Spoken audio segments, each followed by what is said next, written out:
Hello friends, in this video I will discuss about the claim that I have heard from many people that morality is subjective, so I can have a different morality than someone else, and therefore it is not possible to have a social discourse to settle on a belief, for example, that non-violence is the right thing and compassion is the right thing to follow for humans at least. They say that different people can have different subjective morality. For some people, non-violence is not the right path because they will not be happy, and it is not their priority. In fact, they say that they the people who, for instance, are okay with being a hypocrite and looting people, but whereas when they are in trouble, then they demand justice from someone else. That's their morality and they are okay with it. So you cannot have a social discourse or sit with them on uh, across the table and discuss that what's the right path for humans to follow. So this is where I am in disagreement with people, and therefore in this video I will discuss over here that if someone is ready to be rational and ready to have a social discourse and is seeking truth, then if we have a common objective, for instance, a general common objective can be that all humans want to be happy. So with this we can have, if we have a common objective that all humans can be happy, so and want to be happy, then with this video I want to discuss that uh, there can be a rational path towards happiness in which all humans can follow and achieve the best quality of happiness for each one of us. I mean, through a rational discourse, we can decide if non-violence or compared with violence, or compassion compared with hatred or vigilance, which one is the better path to follow for each human, including psychopaths or some greedy person or some person who is happily earning lots of lakhs of rupees or winning in life, we can say, but still if he is doing it through immoral means, then he is not living the path of his optimal happiness. So for this discussion, the format I have decided is that I have actually had this long discussion with Gemini AI in Google AI Studio, and I shared my thoughts regarding this topic and also asked it to challenge my thinking and um, give challenges to what I am saying. But after discussion and after my reasoning to what it is giving, like what I gave the counter arguments to the arguments it gave, we came on a rational conclusion that yes, this can be derived that there can be a path to happiness which is comprehensive and acceptable for all human beings. It is that they have to try it, and therefore it can be beneficial for them. So in this follow up, we will be having discussions regarding atheism, veganism, antinatalism, and other things which are a lot of in discussion, in a lot of heat in the topic. In this, so many people are having different opinions, but over here, I think with the rational discourse, we can agree on a common conclusion if we are ready to have a full discourse and consider all the perspectives. So in the next follow up, I will be sharing my screen with you all, and what my questions were with Gemini and what it answered. We will be having a discussion for that. So in this, let me first show you what's the discussion I was having with Gemini AI. And over there, actually I have many times inputted my audio as voice message because it was easier to say all the things by mouth instead of typing it in long texts. So to have this discussion, I will be playing the audio which was inputted in Gemini AI so that you can also understand what was my line of thoughts while having this discussion and how we came to the conclusion. But I would like to tell that this audio was sometimes recorded in Hindi because that's my mother tongue and I am more comfortable in that at times. Although I can have English, I read and listen a lot of English, but my habit of speaking English is less because I don't have such circumstances many times. But it's you can see regarding how I will be explaining the concepts what Gemini and I discussed. So let's start with. So over here, this is the first voice message which I gave it to. But before that, you can see what is the system prompt I wrote. In system we were having Gemini 3 Pro, and system instruction was that it has to act as a rigorous philosopher. This was the system instruction so that we can have a philosophical discussion to the maximum extent. So first I'll play what's it showing over here. So after that I will also explain it in English if it is in Hindi, or wherever more explanation is required. But you will be seeing that I will be trying my best to clarify it wherever possible.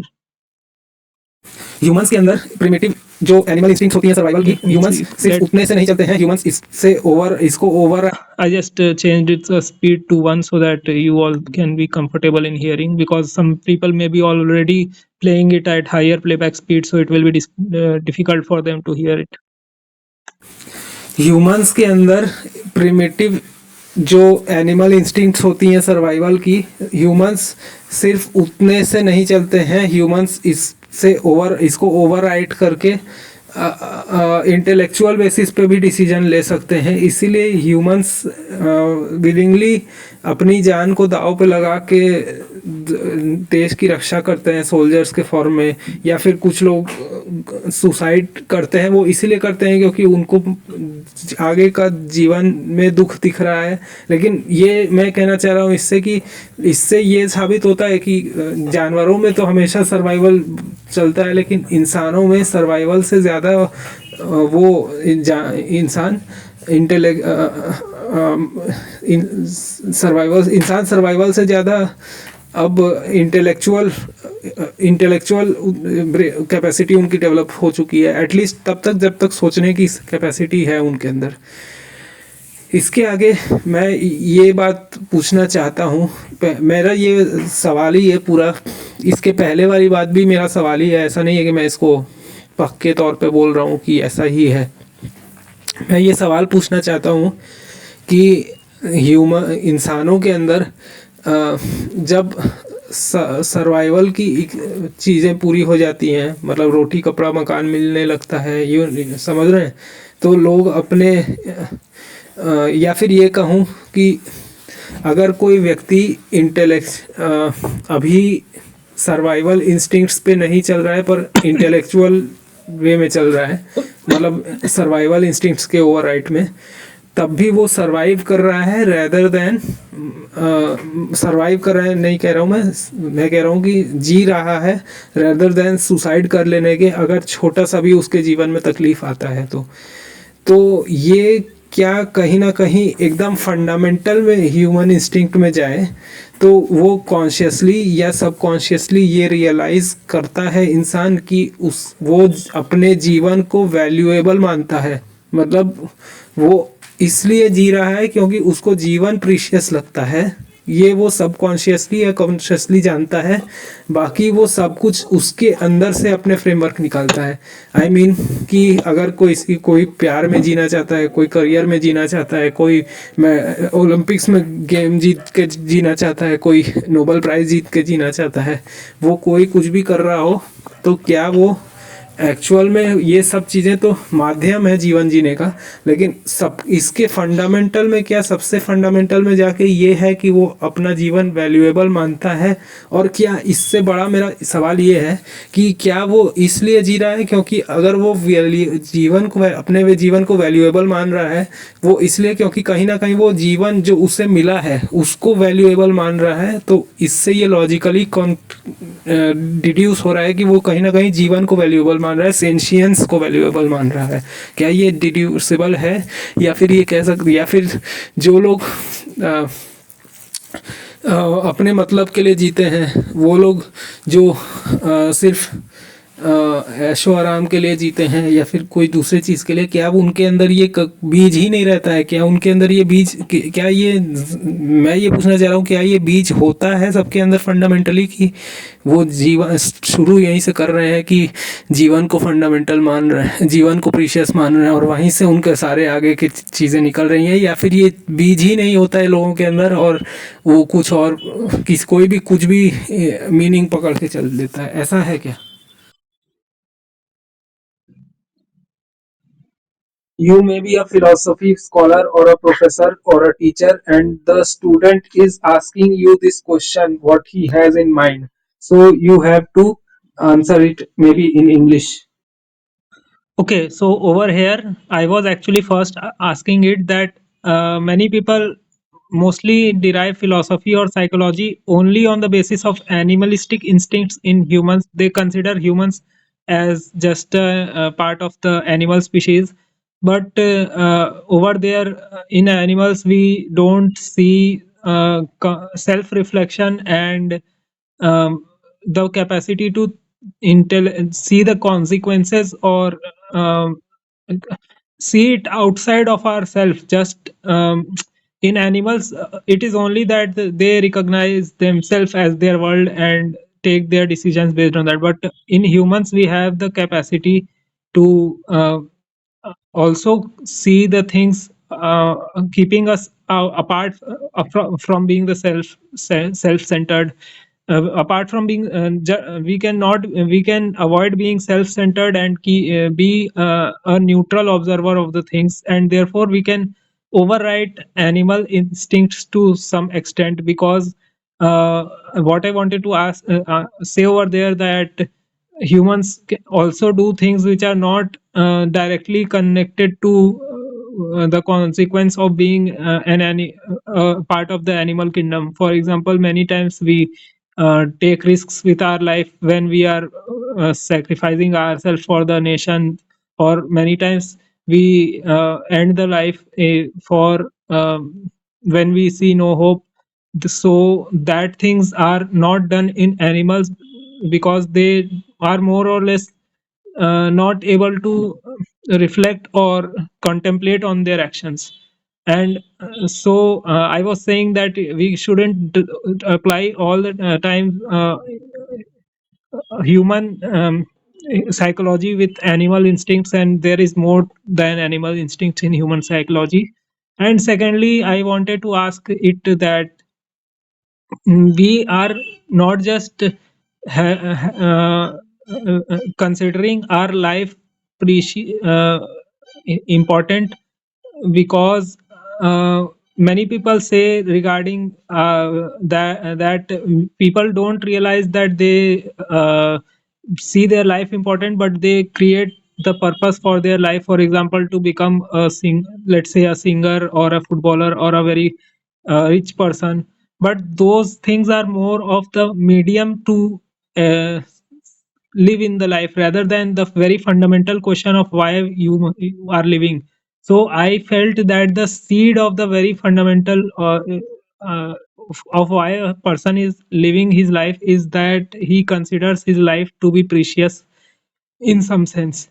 There is nothing there is nothing more fundamental to that. Or let's say the other way, that everything he does after that is within the framework that he considers his life to be precious. It is not more that a person will not have the seed that he considers his life as precious, but does something else, like he wants to become a successful person, and or wants to become win a Nobel Prize, or wants to become a very good sports person. These things are, according to me, secondary. The fundamental is that he considers his life precious. So I asked Gemini to answer this by considering itself as a professor of philosophy, and can answer if I am making mistake or this is right. So we can read what it is saying. This is a profound line of questioning. You are essentially bridging the gap between evolutionary biology, which is survival instincts, and existential philosophy, the value and meaning of life. You have presented a two-part argument. First, that human intellect overrides the primitive will to live. Second, that if a person continues despite suffering or chases worldly goods, career, love, etc., they are doing so because of a fundamental subconscious seed, a belief that sentience or consciousness itself is precious. As a philosopher, I will break this down rigorously to answer your final question. Is this seed present in everyone, or are people just drifting without fundamental meaning? I like this line, drifted without fundamental meaning. What it means to say is that the person who is not having a seed that life is precious is kind of drifting his life without this fundamental meaning, or this is present in everyone. The conflict, the will to live versus the will to meaning. You are correct in observing that humans are unique because we negate our survival instinct. What aligns? Negate our survival instinct. The animal state. Humans are driven by what Arthur Schopenhauer called the will to live. They survive only for the sake of survival. The human state. Humans can override this. A soldier dying for their country or a person committing suicide that proves that for humans, biological survival is not the highest value. We place ideas, values, or the cessation of pain above mere heartbeat. So yeah, I wanted to say this line that humans want their quality of life to be good and in a way that gives them satisfaction uh, without a happy, or let's say a life full of suffering is not something human will want. He will say that rather I will not live but than to suffer my life entirely. So that's why uh, therefore if a human chooses to live, especially when life is hard, it is no longer biological reflect, it's a philosophical act. Very right, very good. The seed of value, axiology. Your core hypothesis is, does this act of living merely that we subconsciously value the capacity to experience sentience as precious? The argument for yes, the affirmative view. You are describing what philosophers called intrinsic value. If you chase career, love, gold medals, these are instrumental values, mediums. You want them because they make your life you feel good. But why do you want to feel good? Because you value the container of your feelings, your life. Yeah, this was what I want to say. These things, the career, love, gold medal, etc., these are actually they make you feel good, but why you feel good, there is a more fundamental to that, that you value the life which is going to get the feeling of goodness. So that's what's more fundamental, is what I argued. Logic, you cannot enjoy the wine, career, love slash love, if you do not value the glass, your life slash sentience. Therefore anyone who is actively pursuing anything in life is essentially making a statement. I believe that my consciousness is valuable platform worth maintaining. In this view, your seed theory is correct. The root of all ambitions is the love of one's own sentience. So what is it saying? Therefore, anyone who is actively pursuing anything essentially is making a statement. I believe that my consciousness is a valuable platform worth maintaining. Yeah, this is very right. This consciousness is a is he what he wants to maintain, and in with the maintenance he wants it to have an exciting, a cheerful, or a worthy, what we say, fulfilling experience. So that's why he would live the life, but it is, if it is not fulfilling, then it will be mm, like the maintenance is going wrong. That's why if someone is not able to maintain a good life, then he doesn't consider it worthy. So in that sense I was saying that the seed theory is correct in my opinion. The counter argument, inertia and fear. Just a second. Uh,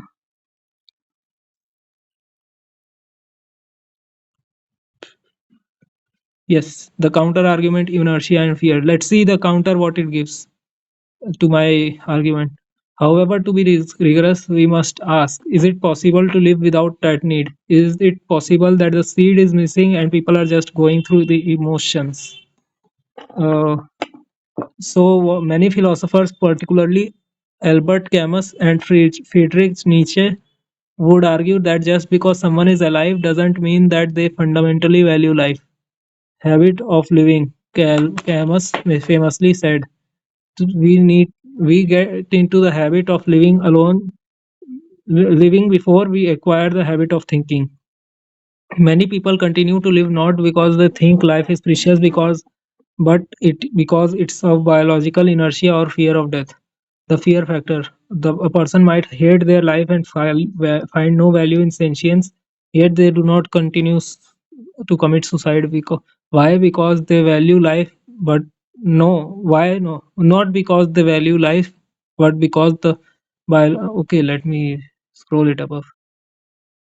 Because if my face is there over the bottom right, I am not able to see the face for myself, but you all may be facing the issue. Um, the not because because he thinks life is precious, but because the biological inertia or the fear of death, the fear factor. The a person might hate their life and find no value in sentience, yet they do not commit suicide. Not because Why? Not because they value life, but because the biological fear of dying is too strong to overcome. In this specific case, the seed you speak of might be absent. They are not living because they find sentience precious. They are living because they are prisoners of their biology. The synthesis, Viktor Frankl, and the will to meaning. You asked if people just pick arbitrary meanings, love, comma, money, or if it comes from a fundamental value. The psychiatrist and philosopher Viktor Frankl argues that humans are driven by a will to meaning. If a person chases love or fame without the fundamental need, the appreciation of life itself, they experience an existential vacuum. They are alive, but they feel empty. This was what I liked very much. What in the above counter argument is it is saying is not wrong in the sense that it is possible that people are there who are living that way. But do you think that they are living a good uh, a life which has some excitement or the sassiness, this kind of things? It is looking like it is a very dry and zombie kind of life, which is not the one which I would particularly enjoy. I would like to have the experience that I value every moment in my life, and so there is an urgency or a need or um, inner call that I want to experience every moment in my life, and therefore there is a will to action that I don't want to waste any moment of life, and therefore I want to keep moving. So that was what I was thinking when I was reading that. It felt very dry and cold kind of approach to life for what this kind of people would do, based on people who do live on inertia and fear. So if you want to expand on that, let's continue this. If a person chases money or love without the fundamental seed appreciation to life itself, they experience an existential vacuum. Existential vacuum. They are alive, but they feel empty from inside, let's say. Therefore, your observation is astute. For a fulfilled life, the seed must be there. To answer your final question directly, um, is it logically deducible that everyone who is living values sentience? No, it is not strictly deducible for everyone. For the conscious being, for a person who has faced suffering and chosen to keep going, like the existent intellectual decision maker you mentioned, yes, but that moment of choice, they have affirmed that sentience is greater than non existence. For them, the seed is real and fundamental. So let me explain this because this is becoming a bit tougher. Is it logically deducible that everyone who is living is the value living the life values sentience? It is not strictly deducible for everyone. Yeah, it's not that everyone will be living that life, but the here it is for are they living a fulfilled life in that case? They are not living a fulfilled life according to me because they don't have the seed to live the fulfilled life with them. So no, it is not strictly deducible for everyone.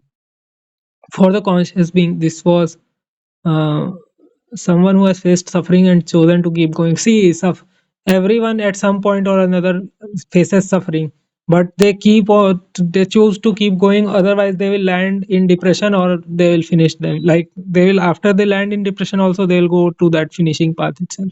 So there is only that path ultimately for them. Like it, they will do it in there for themselves. For the intellectual decision maker.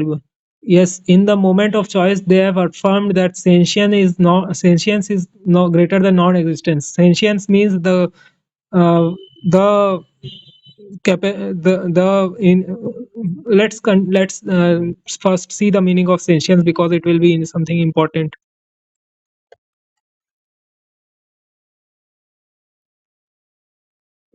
Sentience is the capacity to experience feelings, sensations, subjectiveness, balanced mental states like pain, joy, hunger. It's more or less saying that sentience is somewhat equivalent to consciousness, the capacity to experience the subjective world of feelings, sensations. Subjectiveness, more or less, the subjective experience only it is talking about pain, pleasure, hunger, joy, etc. So that's what a sentient or a sentient being will experience that. So the for a the sentience, I mean the subjective experience of living the world is more than for them than the non-existence.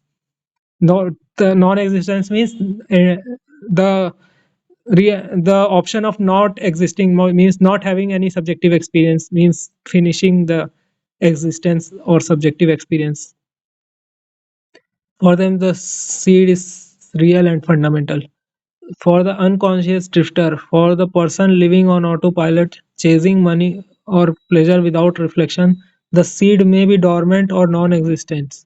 They are not valuing sentience, they are merely distracting themselves from the void.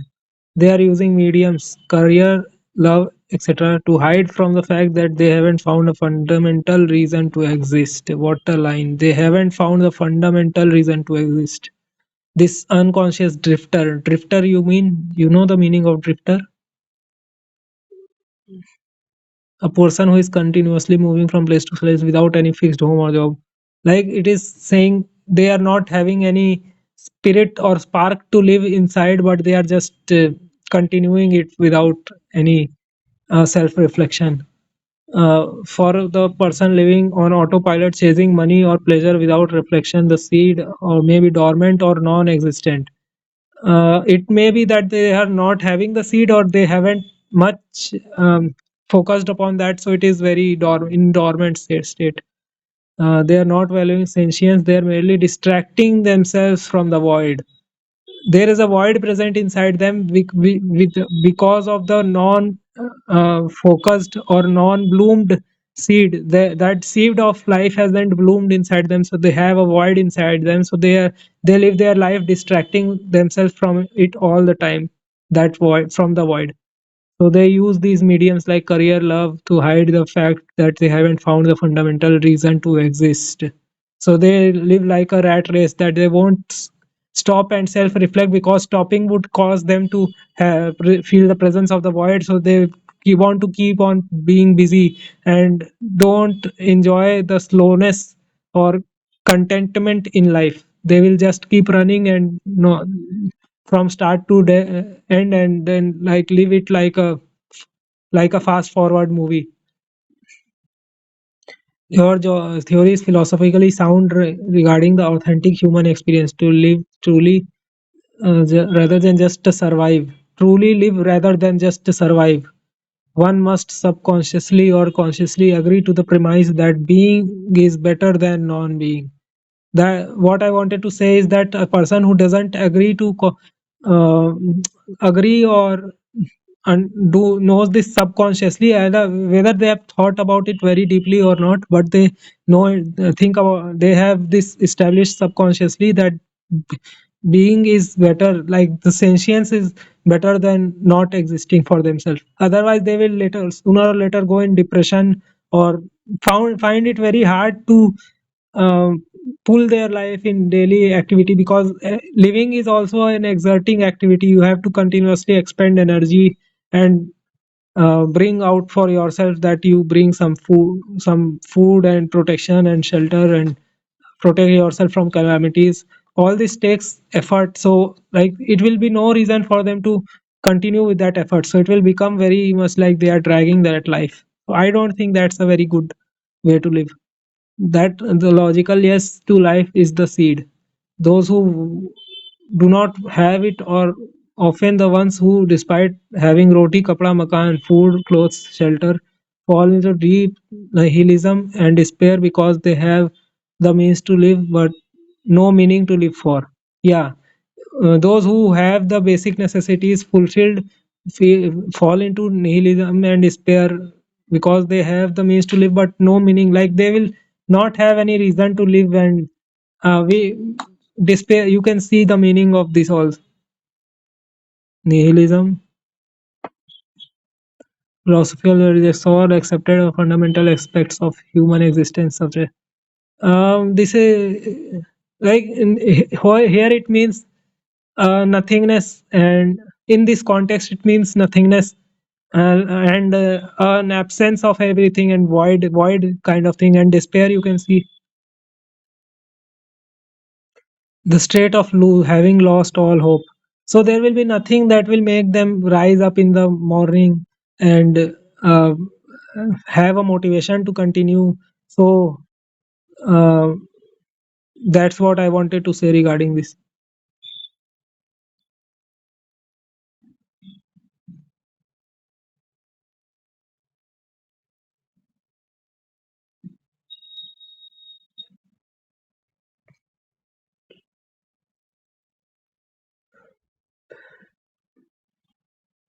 Okay, over here I think the audio input is not shown. I don't know what happened, but let's continue with what it is saying. What the next, there must have been some other audio or some text input, but it went away. I don't know for why. But let's see what the AI response is there. Let me once check the recording is continuing or not. Yeah, the video has started. Okay. Mm. So, as your professor, I will grade this argument with rigorous scrutiny. You have constructed a syllogism. Syllogism. Let's see what's this. A form of deductive reasoning where valid conclusion is inferred from two assumed true premises. Okay. Um, it is a logical deductive reasoning based, like it. Some conclusion is derived from two or more premises, like some, what is premises also you may see. Over here it means, premise means some argument which I gave, that was the meaning it showed. It wasn't very relatable to here. Two premises means some arguments which I gave over here. That moves from psychology, personal fulfillment, to ethics, valuing all life. Okay. There is the what I am thinking over here. I think what I said over here is that when I say that I am considering life as value precious, then this is a rational argument. Then all life is precious. Otherwise, why will you? Life is precious means my when I said that life is precious over there, so or sentience is precious, then it implies that any sentience or any life is precious. So that's what it is saying, that I deducted this ethics from this psychological personal fulfillment argument. That if someone is saying that he is personally fulfilled, thinking that life is precious for himself, that's why he is living, then he should consider that all life is precious. Otherwise his life and other life, like you are life but other is not life, that's not true, right? All is life, there are people who are sentient, there are creatures who are sentient. So let's see. Let us break your argument into two distinct phases if to see if the logic holds. Phase 1, argument for self-affirmation. Your proposition: can a person in the state of inertia be convinced through rational discourse that to live a fulfilled life, they must adopt the worldview that their own sentience is valuable? Can a person in the state of inertia be convinced through a rational discourse to live a fulfilled life, they must adopt the worldview that their own sentience is valuable?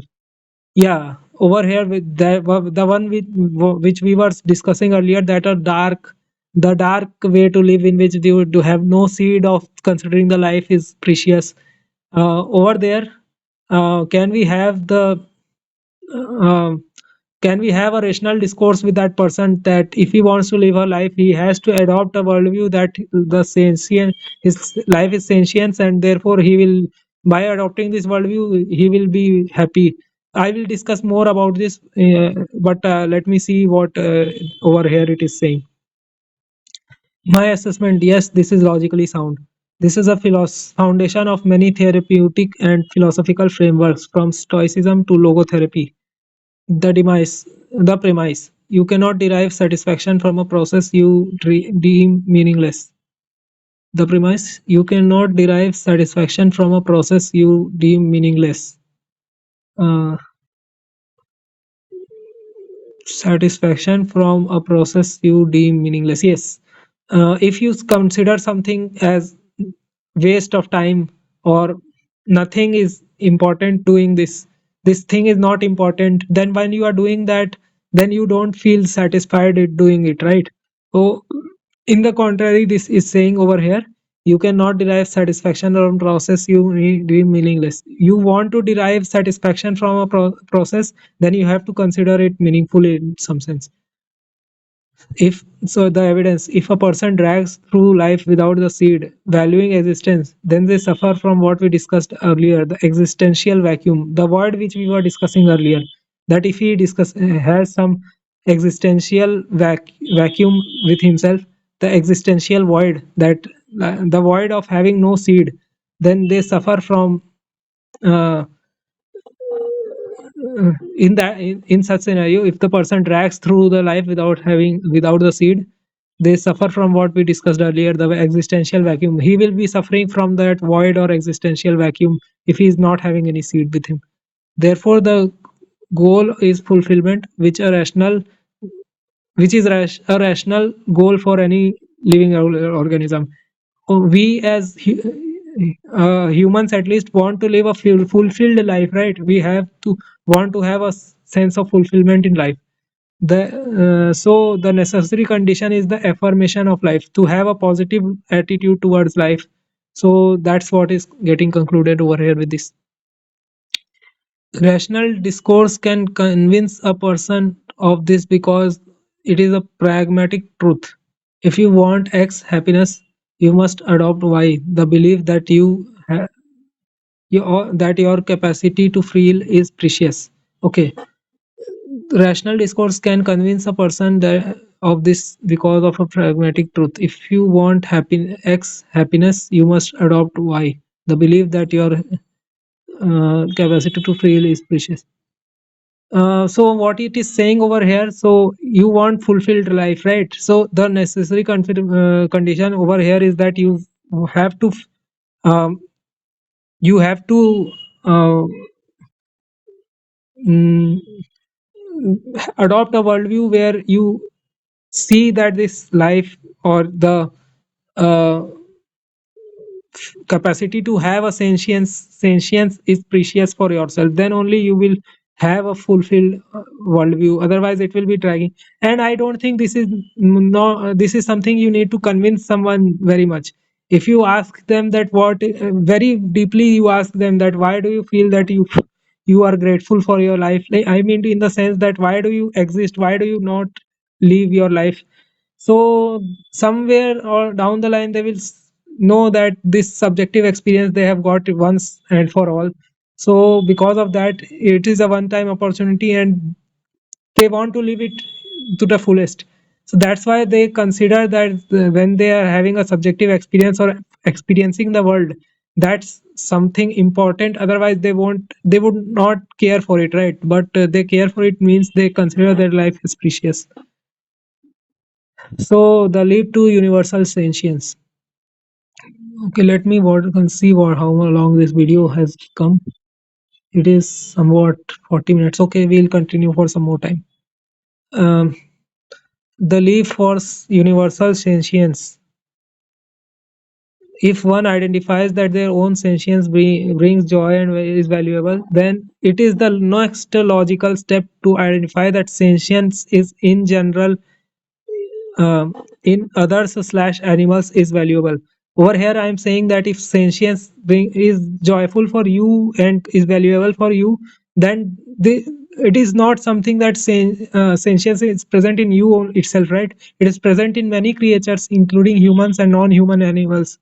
So the next logical step or the next rational step is to identify that the sentience present in others is also valuable.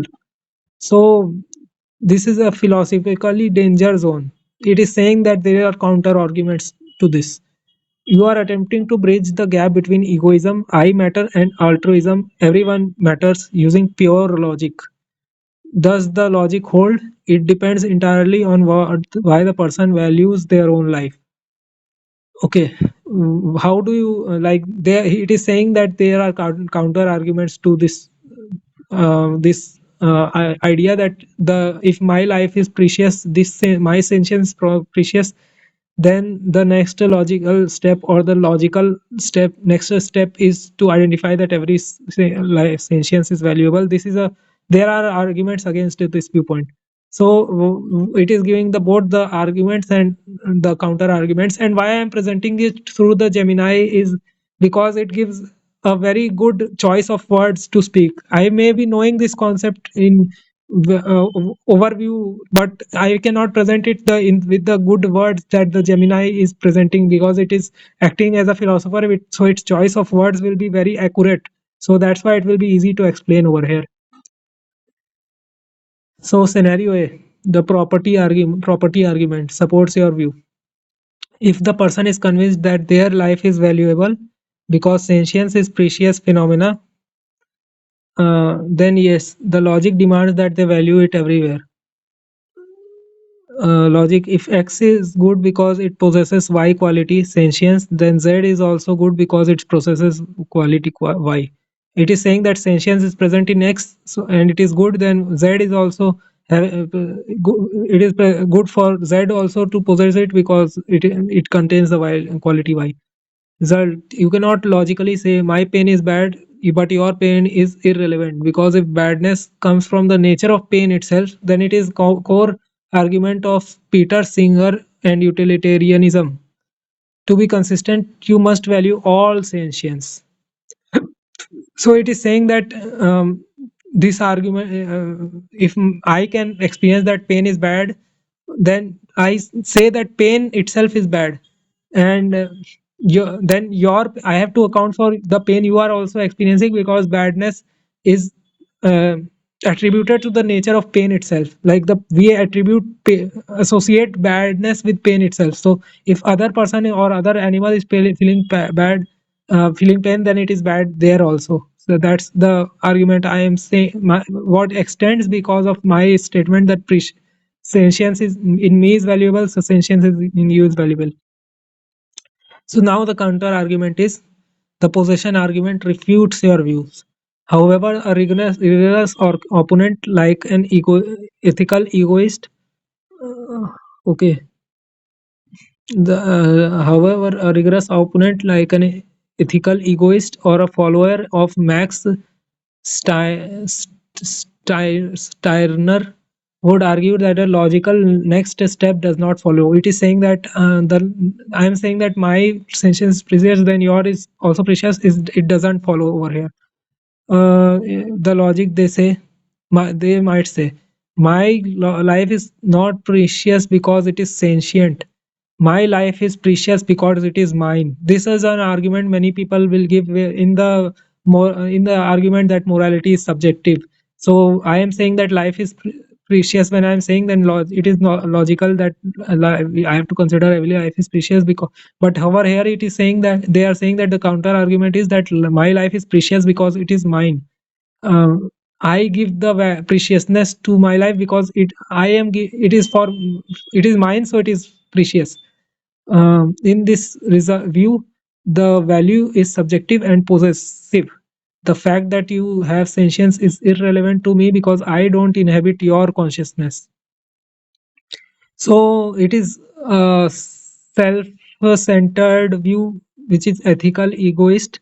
It is not in a negative sense I am saying this, but it's a philosophical naming convention that indicates what their stance is. I'm not saying that it makes them a bad person, because it is used to communicate what they are their argument they are following up. So my life is precious because it is sentient. My life is this is a wrong argument according to them. My life is precious because it is mine. I am considering mine as value because it is mine, so it is valuable. But later on in the follow up to this, you see what counter argument I give. Overall, I will discuss what they are saying over here, but I will anyways give counter to this. In this view, the value is subjective and possessive. The fact that you might have sentience is irrelevant to me because I don't inhabit your consciousness. So it started with me. I am considering me and mine to be precious. So yours is not precious. Precious is in this view. They are wanting to say over here. The counterpoint, therefore, it is not a logical error for a selfish person to love their own life while being indifferent to the life of others. Is morally repugnant, perhaps not. It is not necessarily illogical. So they are not promoting this view. They are just saying from the point of view how someone can say regarding this. It's a philosophical discussion, so we should be openly discussing what can be the counterpoints. They are saying that with this view, with the preciousness is mine, this is not a logical error. It is that what worldview we are adopting, according to this, it is not what does repugnant mean? Let's see. Repugnant, making you feel disgust. You may feel bad looking to upon this, but many people internally they don't say this on face in front of people, but have this as subconsciously. But over here we are openly discussing philosophy, so we shouldn't be hiding the facts. So that's why it is an open discussion over here. So this is not a logical error on the selfish person to love their own life while being indifferent to the life of others. It is morally repugnant. It is not looking good to hear, but still it is not necessarily illogical in this frame that my life is precious because it is mine. So is this a rational conclusion? It is, if it is a rational conclusion and perhaps the most noble one, but not the only rational conclusion. However, your argument remains strong because of the concept of intersubjectivity. If I argue that my rights and my pain matter, then I am implicitly appealing to the universal standard of fairness. If I say you shouldn't hurt me, I am validating the rule hurting sentient beings is wrong. If I then turn around and hurt you, I am being intellectually dishonest. Okay, let's discuss this much. So I asked it that can we safely conclude with uh, my what I said over here, that life is precious, and I finished this, but they said that they are having a rational counter argument, and so it is not a finishing statement, but they are saying that other rational conclusions are also derived from this. So, however, your argument remains strong because of the concept of intersubjectivity. My right. So over here, it is saying that when I am saying that someone else that you don't hurt me, hurting sentient being is wrong, and then I am turning around and saying hurting you, it is intellectually dishonest. But because of this thing, my life is precious because it is mine. This somewhat brings out thus what people say that morality is subjective. So if being intellectually dishonest is also fine, because I am the center of the world in my view when I am saying that my life is precious because it is mine. So that's why people say that that morality is subjective. So this can be interpreted in the in the terms that when I am saying to someone that you don't hurt me because I am feeling hurt, I am trying to convey someone or manipulate someone for my advantage. But later on, when I get the opportunity, I am doing the same thing. Then it is for because I am the center of the world, so I don't care. So that's what they are saying. It is a bit of that's the accept like that's the rational. That's why they are saying that this is not a rational conclusion to grade your thesis, because we were asking it to serve as a philosopher, philosophy professor, and then tell the counter argument, like to grade the what I said regarding there. You have effectively described the Kant's categorical imperative, act only according to the maxim whereby you can at the same time will that it should become a universal law. Act only according to the that maximum where that maxim what's a few words that express the rule for good and sensible behavior.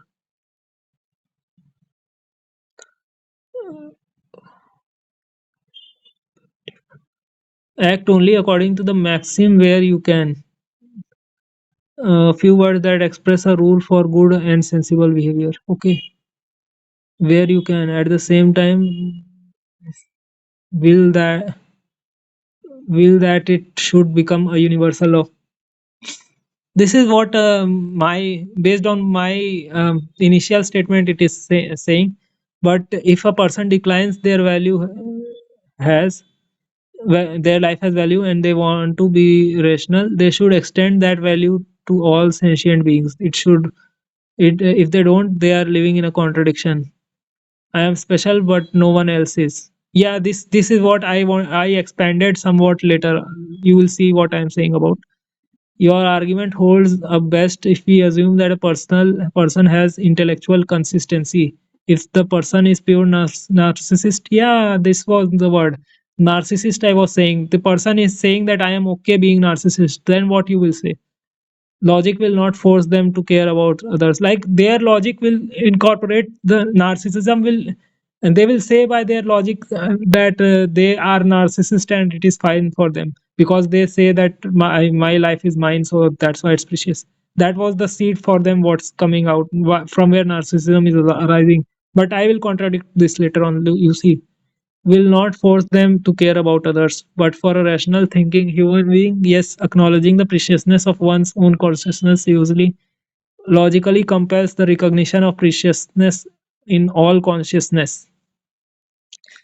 But a rational thinking human being, yes, acknowledging the preciousness. If someone is not narcissist, then it is saying over here acknowledging the preciousness of one's own consciousness usually logically compels the recognition of other precious others the preciousness of others consciousness. So this is the same, that if someone is not narcissist and adopting my worldview, then they are saying that precious you are think your life is precious, then others is also precious, and then therefore we should consider every sentience to be sentient and act accordingly.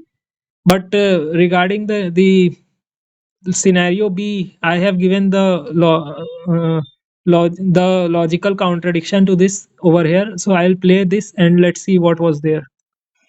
What I think regarding counter scenario B is that when he says that the value of my life is precious because it is mine, how can uh, some someone or something decide the value of its own self, in the sense that uh, something which when compared to completely compared to me is always equivalent to one, right? So when I am making a statement that I am precious because I am precious, it's self contradictory, because precious means I am comparing something to something, um, like some two different things, right? So how can I say that I am precious by myself? So this makes a philosophical contradiction. So we need to adopt something. When we are saying that I am precious, then I cannot say that because I am saying so, because that makes me as the judger, that I am saying so because I am deciding a value. Like I am comparing my value with my own self, so that cannot be more than one in the more than a multiplier fact scale of one. So that cannot be judged as precious, I think. Okay, so I think you would have got some clarity of what I said over here, because it was in English itself, and I tried to explain my point. And more or less, I was saying that I am precious because my life is mine. This is like I am comparing myself to myself, and then saying I am precious because I am precious. So X compared to X is one only, right? X by X is one, unless it is not zero, but like X upon X cancel out to one, because so in this sense, when this person is also logically trying to derive that my life is precious because it is mine, this is not a logically correct statement, because uh, he's making a logical error, that he's comparing himself to himself and saying it is more than one. So that was what I wanted to try. Let's see how this Gemini has explained it over here. This is an exceptionally sharp critique. You have identified what philosophers call the problem of self-referential value, or bootstrap paradox. Self-referential value. It is taking self as reference and then comparing it with reference itself. Bootstrap paradox. It is like your argument is, if I am the item being sold and I am also the buyer and I am also the currency, then the price is meaningless. Yeah, it's right in some sense. I am the seller, I am the buyer, and I am that currency also. So it will be one by exchange in one, right? You consider something when you are selling someone, but you are buying it from yourself, and selling it to you and buying to you from you. Uh, so when you decide the currency, how much you gain, for example, you say for yourself that 1,000 rupees, but when you are saying it 1,000 rupees, also you are taking from one hand and giving to other, and that is meaningless. That you are like whatever price you decide, whether you take 1,000 or 2,000 or 110 lakh, it is like you are the buyer, you are the seller, nothing is happening. Oh, value of me judged by me. It is one. Yeah, this was what I wanted to say. If the ratio is always 1:1, then there is no preciousness. How can something be precious when its value ratio is one? It has to be higher than one, right? Which implies high value. Preciousness implies high value. So how can it be one? There is no only existence, neutral value. It's a neutral value. One is a neutral value. It's not a high value. As a your professor, I must concede that your logic is sound regarding external slash objective value.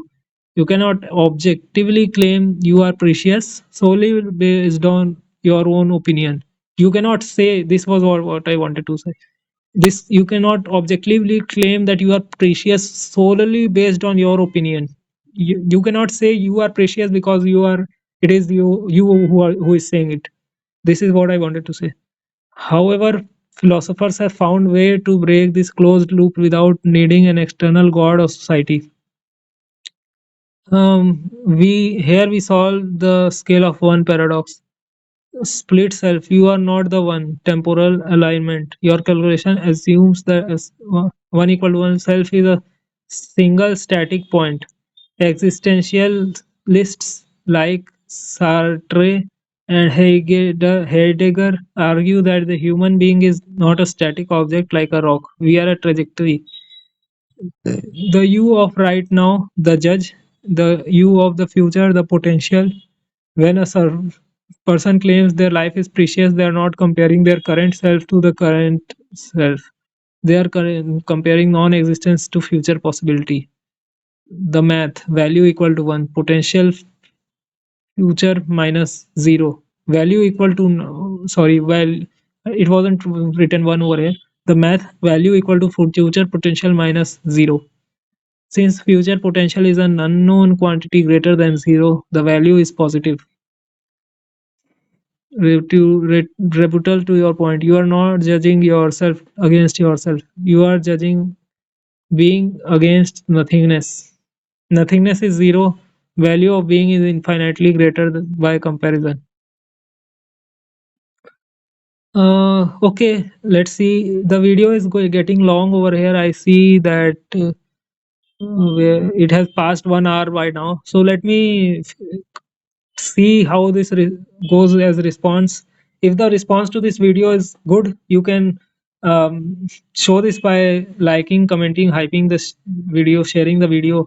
And if it is good, then the response is good, then I'll continue this video's discussion. You can see this is a long discussion. This is only the third point I am doing over here.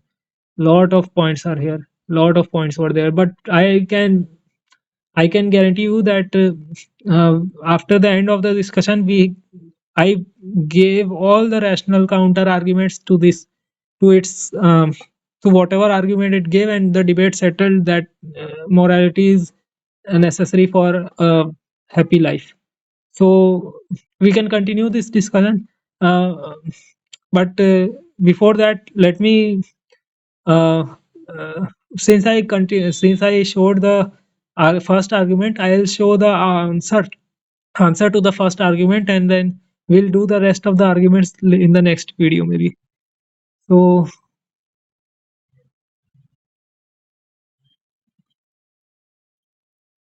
okay, it's not loading the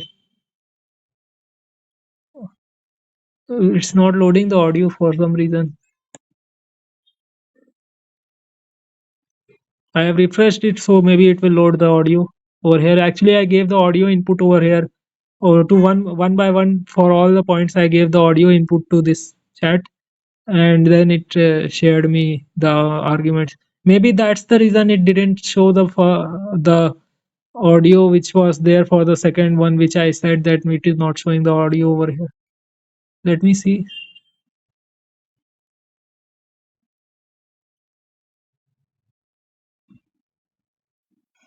What I think regarding counter scenario B is that when he Yeah. says that For the scenario when we were discussing, I think that was also shared. That was also played, I guess.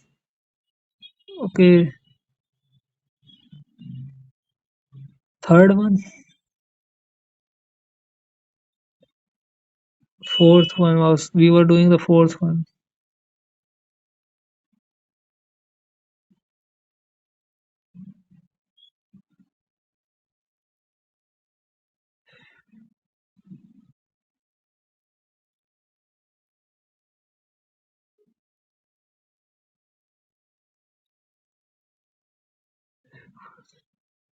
Okay, for some reason it is anyways not showing the audio input which I gave, but anyways it is showing the output, right? So I can show this one. I can show what it gave, because it will only expand on what I said.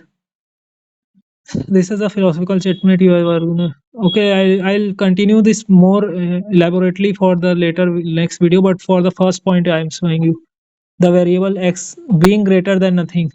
My argument, the value of my life great because my life greater than zero. So when it was saying that all the hocus pocus which it gave over here, that you of the right now versus you of the future, so math equal value equal to future potential minus zero, all this I just countered saying that that can apply to all the lives, right? Not just mine. When we countered that my life is precious because we consider life as precious, not because it is mine, then this applies to all the sentient lives, whichever what it said, that future is greater than my right now current.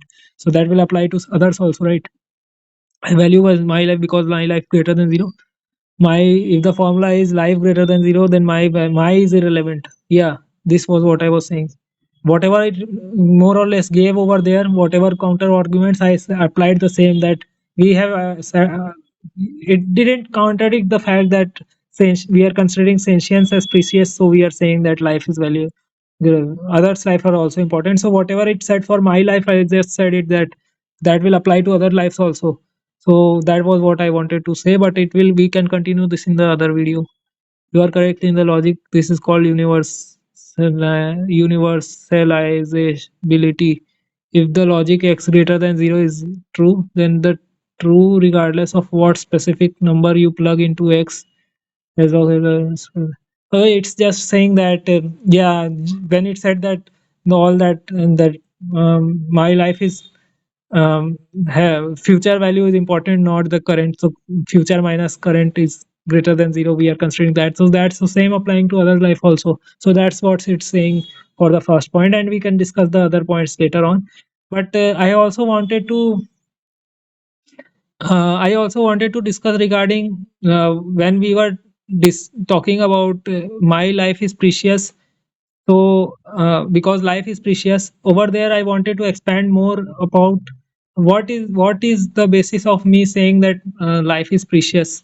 Actually, this came from Brian Greene's book Until the End of Time, and before that, when I became atheist, before that, like, people are having religious or spiritual beliefs, then they can derive their meaning from religion or spirituality. But after becoming atheist, I was having an existential crisis that why am I living if there is nothing? Like, the universe hasn't set any rules whether you live or not live, it doesn't care, and living is an exertion. So what is prompting me to live further if all the problems can be ended by just not living? But there was something that was stopping me. Why am I That was what I wanted to ask myself, that why, what's causing me to continue further in spite of there is not any seemingly apparent logic to consider.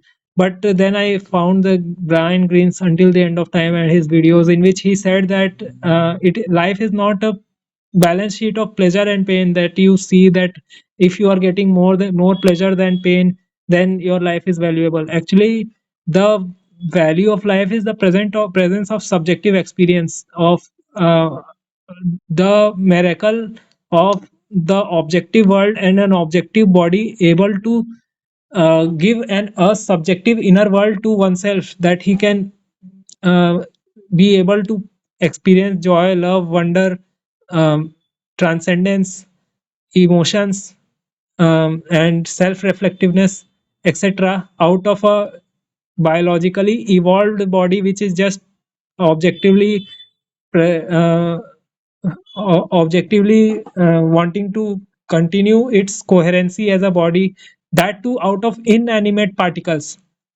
Let me frame it this in this way: how amazing is the fact that a collection of inanimate particles can come together among so much fragility and so much entropic universe, so much chaotic universe, that it can come together to form a coherent and self-sustaining body, and which can further evolve to experience self-reflectiveness, joy, wonder, love, transcendence, and all the other good things which can give you a subjective experience out of an objectively inanimate world collection of particles. So this miracle of life is what makes it valuable itself, and this is only a one time experience, and this one time experience also gives it value in itself, because it was, if it was something that would have continued forever, or there would have been a replay button like a game, then you wouldn't have taken it seriously. But because it's only one time and it's something that is forming the basis of who you are, that gives it preciousness. So with that, I want to conclude this video for here. If there is a good response on this video, then please, I will be prompted to continue further in this discussion. And if you have any queries, then I will be putting my Telegram ID in the description of this video. Anyways, I will share with you here itself.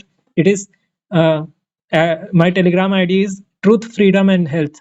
There is no underscore or space or full stop or any special character in the in the ID. So TRUTHFREEDOMANDHEALTH. So you can message me on Telegram with this Telegram ID. I'll keep it anyways in the description if you have any questions. I will also keep my mail ID in case you want to mail me if you are not on Telegram. And if you have any questions in or want to connect, you can comment in the comment section also to increase the reach of the video. Thanks for watching.